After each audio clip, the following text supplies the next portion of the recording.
Hello everyone, and welcome back to another Hearthstone deck spotlight. My name is Tommy Wave, and today we'll be taking a look at SuperStorm507's Mech Zoo, or Mech Zoolock.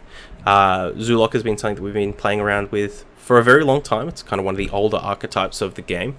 Very powerful, usually aggressive decks, backed up by Warlock's ability to grind people out with the hero power. Always been really strong. Lately we've been seeing iterations of the deck like Heal Zoolock, very powerful Light Warden synergies. We've seen people try and do a lot of Egg Zoolock as well. That's kind of something that's cropped up recently. Lots of the egg effects and cards like Grim Rally to create really powerful short-term plays, tempo plays. And what Superstorm's got here is a bit of a different take on that. We've gone for a couple of mech synergies. This is something we usually see in Paladin decks, usually playing Mech Paladin, where you get to play Glowtron and things like that. But I think they've got some interesting ideas here with this Mech Zoolock. So let's go through a couple of the cards. I'll go through this thick, massive one-drop selection. A lot of typical cards in here for a Zoolock. We've got Voidwalker, Kobold Librarian, Flame Imp, but we've also got a couple of those mech specials. Got Mecharoo in here, not a card that commonly makes it into regular Zoolock, but it does see play in those Egg Zoolock decks. We've also got Faithful Lumi, and Faithful Lumi is kind of, I think, the weaker of the one-drops that you kind of have to play when you play mechs. And one of the advantages of playing Mech Paladin is that you can play Glowtron and Mecharoo instead of Lumi and Mecharoo. But it's still a fantastic card, particularly if we can get it on, Zilliax or even like a Bronze Gatekeeper, make it do a little bit more work for us. The other cards in here on the one-drop slot, we've got two Grim Rallies, which I'm a little bit curious about. I think that this might be a card to keep an eye out for, whether we do need the full two. Maybe it's just nice to have one around, because we don't have a lot of cards that are very high value to sacrifice. Getting rid of a Mecharoo or a Lumi that's been lying around could be pretty good, but we've also, outside of like a card like Explodinator and Replicating Menace, we've actually cut out a lot of the go wide token generation cards like Doubling Imp, Saronite Chain Gang, that kind of stuff. So it'll be interesting to see how good this Grim Rally is. We've also got a Solarium in here. I think Solarium should be pretty good. 15 of the cards in the deck are one-drops, so I think we should be pretty likely, if we do play Solarium, to be able to play 2 of the 3 cards that we draw. I think that's really where you want to be with that card. Onto the 2-drops, just Prince Keleseth in here. This is a pretty creature-rich deck. We've only got the Solarium, the 2 Soulfires, and the 2 Grim Rallies. So lots of creatures to buff up, get lots of value over time. Onto the 3-drops, we've got Bronze Gatekeeper in here. We've talked about this before. It may seem a bit odd to have such a defensive creature in an aggressive deck, but what Bronze Gatekeeper, just like Tar Creeper and other such minions, allows you to do is really protect those more brittle minions that you have. The Kobold Librarians, these other kind of cards that are fairly easy to trade into, particularly once we get into turn 3, 4, 5. Bronze Gatekeeper can help protect those. We can even slap it onto, a Mecharoo or something like that and get a little bit more immediate damage in there. We've also got Nightmare Amalgam. This is a nice card to kind of tie those mech themes together. Probably one of the better bodies in that kind of mid-range slot for mechs, especially ones that Warlock has access to. Don't actually have very many in-faction, in-house mechs in Warlock. And we've got a Tech Void Ripper in here at the 3-drop slot. Definitely going to be keeping an eye on this one, seeing if maybe Ironbeak Owl is the better choice, but Void Ripper does have some nice aggressive potential in here. We can destroy our own bombs with from the Explodinator, we can flip a Gatekeeper into an aggressive side, things like that. So Void Ripper could be the choice here. Onto the 4-drops, we've got the aforementioned Explodinator. This is a great go-wide card. Even though we lost some of the Doubling Imps, the Saronite Chain Gangs, Explodinator really helps us go wide and is probably one of the best cards, along with Replicating Menace, to have if we're going to try and do some Grim Rally shenanigans. Speaking of Replicating Menace, another great magnetic card. Been playing a bunch of wild Mech Hunter and that kind of stuff. We even did the Tavern Brawls the other day. last week rather, and Replicating Menace was awesome. It was absolutely awesome in a lot of those matchups. You know, you magnetic onto something, get an extra 3 damage in there. You know, your opponent has to board clear, and you've still got 3 little bots in play, which you can then, you know, magnetic onto those. Absolutely hectic. I really liked Replicating Menace. I think it's really coming into its own as well. And just a 1 Spellbreaker in here. That's possibly the reason that this Void Ripper isn't an Ironbeak Owl, because Spellbreaker's the better body, and I guess Superstorm just kind of wanted to have a silence in the deck, so I can totally respect that. And onto the 5-drops here, the top end of this aggressive deck. Fungalmancer, kind of the go-to aggressive card, especially with Explodinator and Replicating Menace right before it on the curve. I think Fungalmancer is going to be extremely good here. Leroy, and then the one of Ziliax. So I think the main things that we're going to be keeping an eye out here is how good the mech synergies are. You know, how good is, you know, Faithful Lumi, Mechru and stuff versus more consistent cards like Firefly and other such minions. The other thing I want to keep an eye out for is if this deck should be a War Gear deck. You know, that's one of the kind of interesting cards that's been omitted from this deck. I'm not sure what in favor for, but War Gear is a card that's been very divisive when it comes to mech decks. I think a lot of people are very, like, you know, 2 War Gears before the first Ziliax, but there are also people out there who think War Gear is a bit of a waste of time, and it'll be interesting to see what this deck really wants, especially with Solarium and things like that. Maybe not playing War Gear is the choice. Maybe Leroy and Ziliax are more consistent, but yeah, something to think about. Other than that, I think that's all we really wanted to say. So without further ado, we'll jump into some games. Let's see if we can get some wins. But the most important thing is we just want to kind of explore the archetype and kind of compare it to the existing zoo archetypes and see where it fits. So let's go. Alright, here we are with the Superstorm Mech Lock. Unsure what to do here. I really like Explodinator with the Grim Rally. I also like having these 1-drops, but something to keep in mind is that this is a Keleseth deck, and it's important for us to hit that Keleseth in order to get value over time. Particularly if this is Odd Rogue, Keleseth is going to be extremely important. Absolutely important, because those games can kind of grind out. So we'll keep the Kobold Librarian, do a full mulligan, see if we can't hit that that Keleseth early. Eddie, what's good? Good to see you in the chat. Get this Kobold Librarian down. Even though our opponent can dagger it, I think we really just need to try and find the try and find a bit more action, because these Lumis are a bit sad when they're naked.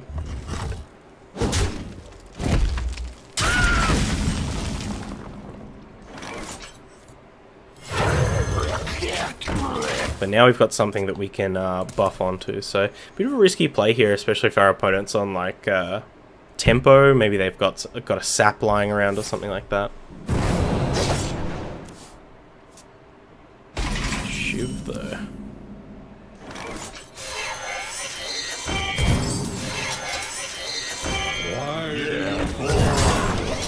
Alright. Pastel Goth movie, yes. That is what I want. The Pastel Goth aesthetic is very, very good. But yeah, Eddie, good to have you in chat. Any cards from the new Ravnica set that are kind of taking your fancy? Definitely magnetic onto the Lumi here to diversify our threats in case our opponent does have removal, like a Vilespine or something this turn. Prep Vilespine. Prep Vanish. It's probably worse. Yep.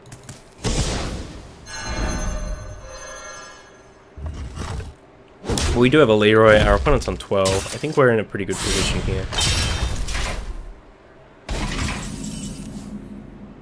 And we can even just, you know, replay the kind of selection of minions that we have here.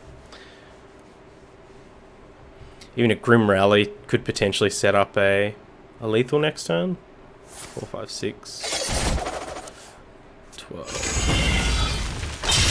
Necrim Blade. Well, that's still lethal because we do have the Soulfire, so. Oof. Absolutely. Bit of a rip snort there. Our opponent didn't really have a lot to deal with our plays, but then again, we did take a big risk. We knew that if our opponent did have a sap or something like that, and it turns out they did have a vanish, that committing like that could be pretty risky, but we got there, so GG's. Alright, here with another game with the Mech Zoolock. I think same thing as last time. I think we want to really hit that Keleseth, especially against a lot of Warlock decks out there. Can go a little bit late. Maybe if it's like a Zoo Mirror, it might be a bit rough for us. Let's see what the go is. Cobalt Librarian doesn't tell us anything. I mean, we know that it's not. We know that it's not even lock. We hunger for vengeance.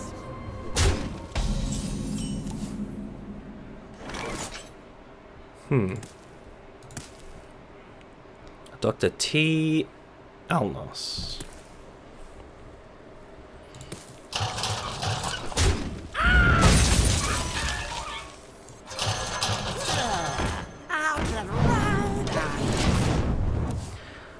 So this is a bit scary because if they have a defile, it's a pretty good defile.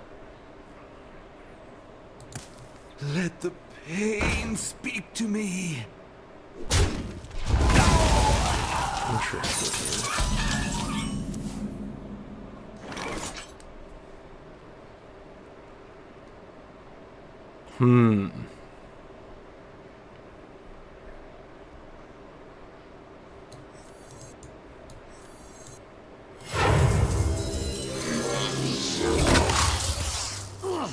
Has this really So let's just hope that they don't have the defile and that they're relying on Hellfire.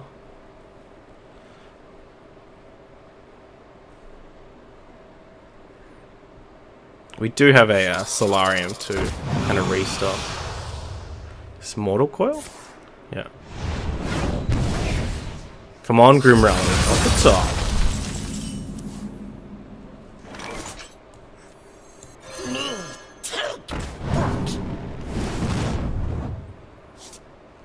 Fungal Man.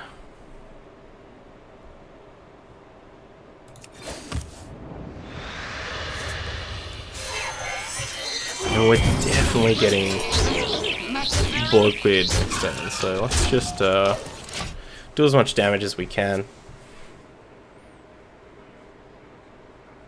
If our opponent has the Hellfire, then we can... Maybe we fire off the Solarium. We've got 3 5s left in the deck. Is that food?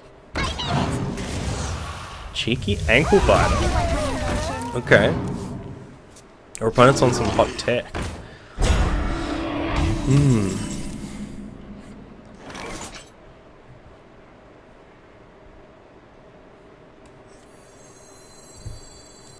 mushroom power?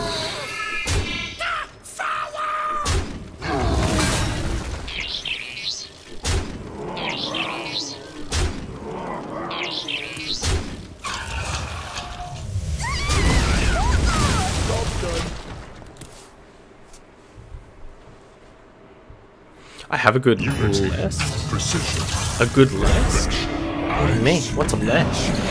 Other than lest we forget.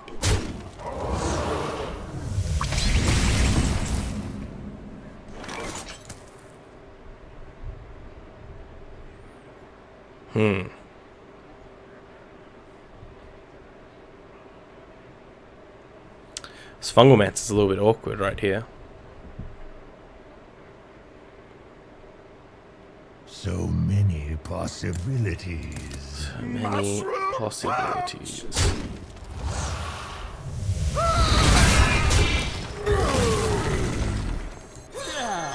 I'll get lost now.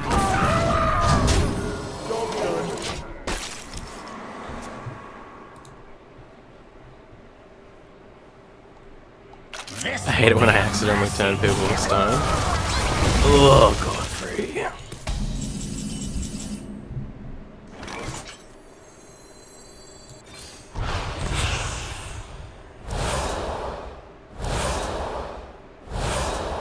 Ugh. I don't want to play that Zoolock. I'm also...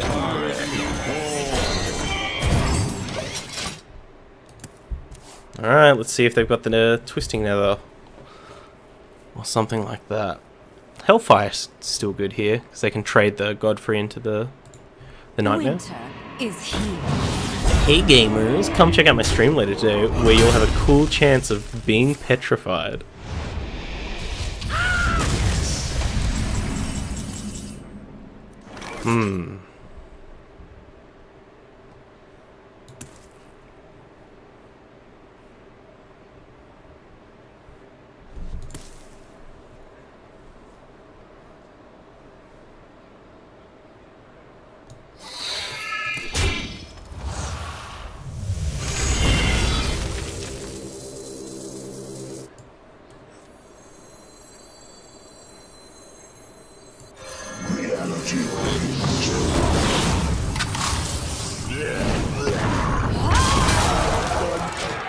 Alright, we're doing a thing.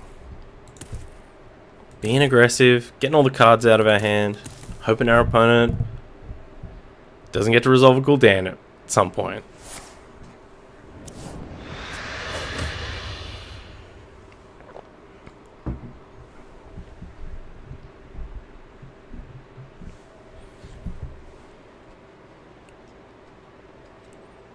That would be a fun chat if you pretended to be a Gorgon.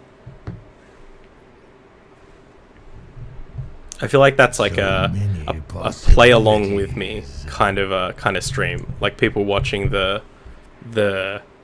DVD menu thing kind of bounce from side to side. Oh jeez, this is hard. Everyone in chat just pretends to like say a couple of words and then immediately get turned to stone. I'm troned up. Ooh, come on, give me a creature. There we go. The classic Nightmare Amalgam, sacrifice it to my Grim Rally, find lethal. That old chestnut. Oof. That was a good game. That was a good game. We had a interesting kind of start. Made a couple of risky plays. I think we definitely game would have been really different if our opponent had hit a Defile for sure. It's definitely a card we want to try to possibly minimize, though maybe the fact that it's just so devastating, like a vast majority of the time, means you just gotta hope that they don't have it. But yeah, they also didn't play any Defiles, did they? They just kind of played the Godfrey, but regardless, GG's to our opponent. On to the next one. Alright, here with another game with the Mech Zoolock. Once again, I think we're just going to keep doing what we were doing. Keeping the Kobold Librarian, trying to hit our Prince Keleseth nice and early. There's definitely something to be said about keeping either Flame Imp or Voidwalker, or possibly just keeping all of that, and just trying to play a regular game, and not mulliganing into 3 of the deck's 4 or 5 drops.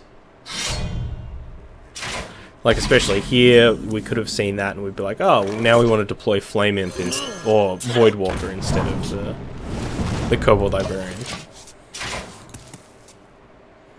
20 Nagatine. Oh, our opponent has their Keleseth. So this is presumably Death Rattle Warlock, or Death Rattle Warlock, Death Rattle Hunter, Recruit Hunter. 20 Nuggetine. Let's get hissy. That's excellent.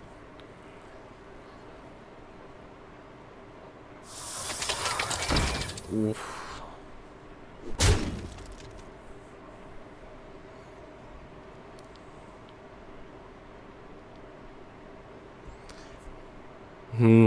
I guess this is not the worst. Like, we're going to trade our Nightmare Amalgam for this Spider Bomb, essentially. But, kind of losing a bit of that momentum. Definitely will let it kill this rather than chancing it with the Gatekeeper if they've got a Candle Shot out.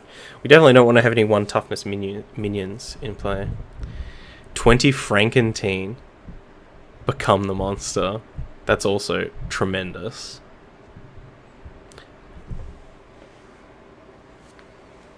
Well, weren't we watching one of the, like, the Godzilla-thon thing, and he's talking about how, like, one of the movies, one of the English dubs, all of the monsters that are there, they're just like, oh, Frankenstein made them. Like, that's the excuse for why all the monsters are there.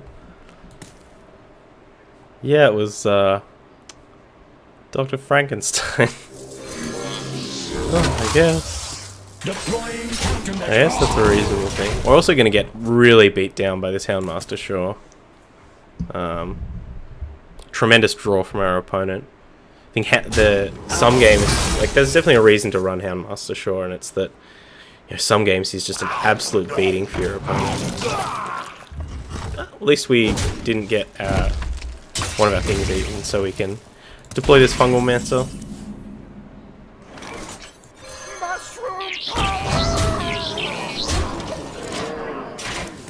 Gonna have to get very lucky over the next couple of turns and hope that our opponent doesn't have, you know, like a Rexar, doesn't have a way to pop this cube. Oh, there we go.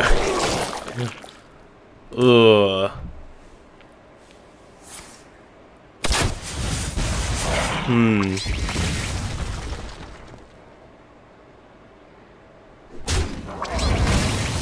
I think I'll take one more draw at this and